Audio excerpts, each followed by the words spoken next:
Il y a 2 ans, Johanny et sa femme ont fait ce qu'on appelle une bonne affaire.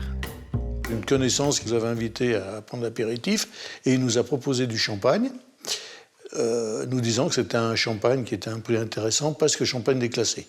Le couple de retraités va bientôt marier son fils unique. Le bon plan qu'on lui propose, c'est une bouteille de champagne à 7 €, une aubaine. En grande surface, on avait regardé quand même un petit peu, le minimum qu'on arrivait à trouver, c'était 9 € la bouteille.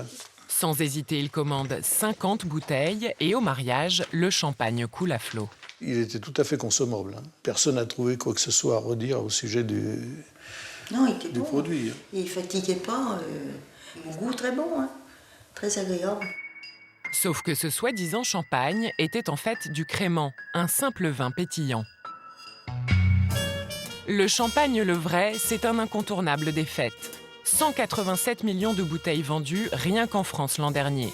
Un produit de luxe dont le nom fait rêver et qui attire donc les faussaires. Quand on achète du champagne, comment être sûr de ne pas s'y tromper ?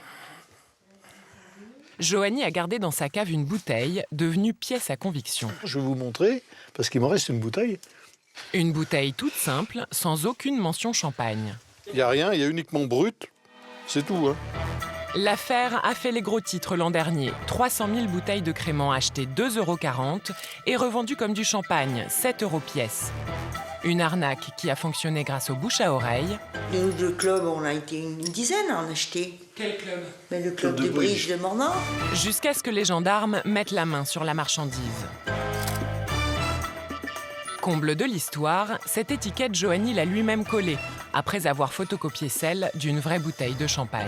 Pour le mariage, ça faisait quand même plus sérieux d'avoir des bouteilles avec étiquette. Et puis en plus de ça, ça tombait bien. Pour un mariage, grand événement, ça ne pouvait pas tomber mieux.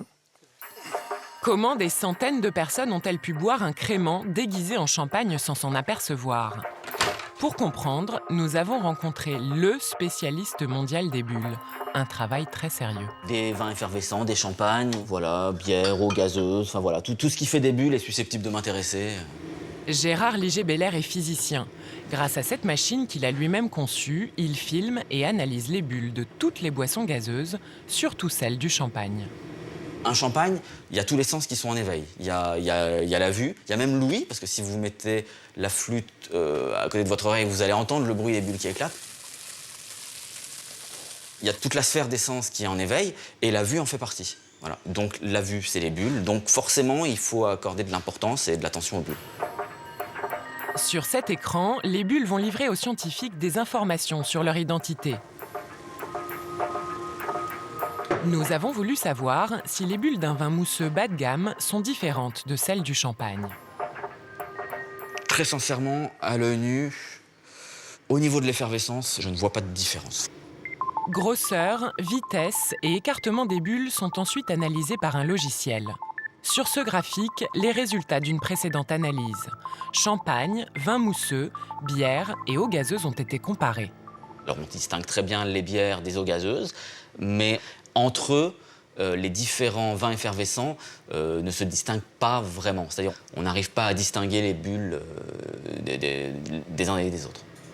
Champagne et mousseux appartiennent donc à la même famille. Leurs bulles sont exactement les mêmes.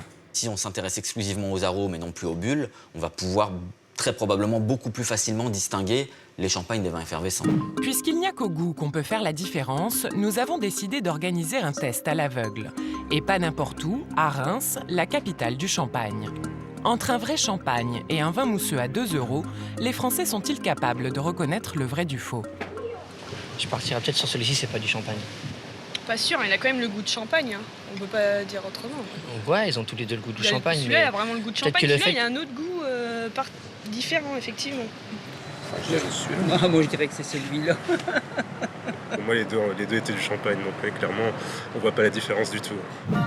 La moitié des personnes n'a pas su trouver le champagne, ce qui ne risque pas d'arriver à Aurélien Laerte. Vigneron de père en fils, il vient de mettre le vin de cette année en fût. Donc là, c'était la cave que le grand-père avait bâtie dans les années 80 pour faire 20 000 bouteilles et aujourd'hui, on en est à 100 000. Ce matin, il reçoit Marie, une commerciale. Là, c'est toutes les commandes pour préparation à l'export. Marie va lui commander 300 bouteilles en prévision des fêtes. Les 2 derniers mois de l'année sont vraiment très important. Aurélien lui fait goûter le dernier millésime, celui qu'elle va proposer à ses clients pour Noël. C'est des vins qui fonctionnent super bien avec des plateaux de fruits de mer, avec les sushis et sashimi. Quand il y a de la fraîcheur, il y a du fruit qui est croustillant, mais sans trop d'excès. C'est justement ce qu'on recherche, nous, dans nos vins de champagne, beaucoup de délicatesse, que la bulle, elle caresse, qu'elle ne soit pas grossière. C'est ça qui est intéressant. Quand on n'a pas le palais d'un connaisseur, comment être sûr que le vin qu'on boit est bien un champagne ? Vous avez le mot champagne qui apparaît un peu partout, donc notamment sur le bouchon, sur le col, et ensuite on le retrouve sur l'étiquette. Et pour le marché français, on rajoute la CRD qui est verte.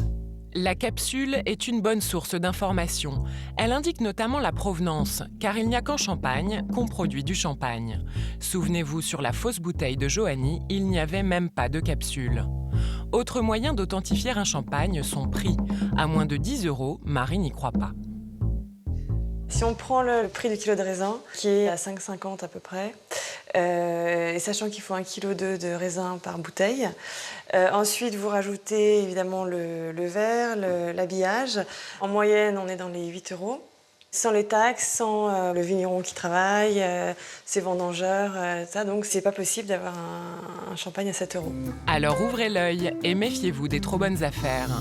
En tout cas, Johanny, on ne l'y reprendra plus. Nous faisons nos 50 ans de mariage cette année. Alors donc, on a fait une petite réserve de champagne, mais pas chez le même fournisseur.